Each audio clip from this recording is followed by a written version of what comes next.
नमस्कार दोस्तों, आज की इस वीडियो में मैं आपके लिए लाया हूँ। आप देख सकते हैं छोटी सी एलईडी है और ये हमने बॉक्स ले रखा है छोटा से, और ये हमने एसबी वाला जो चार्जर आता है उसका मैंने कट किया है।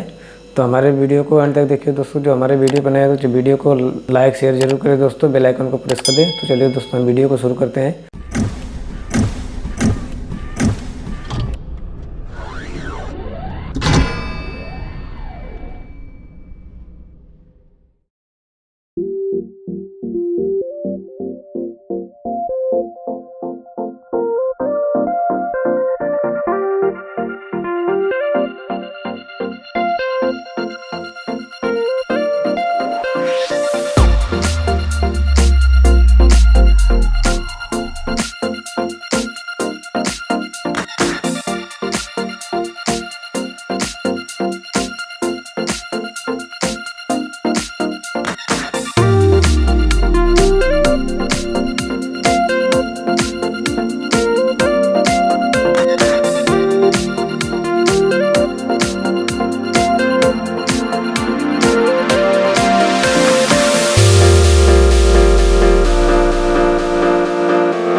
बेसिक ट्रिक है। एक तो लाइक और शेयर ठोक दीजिए, महाकाल का दबा के लाइक और शेयर ठोक दीजिए।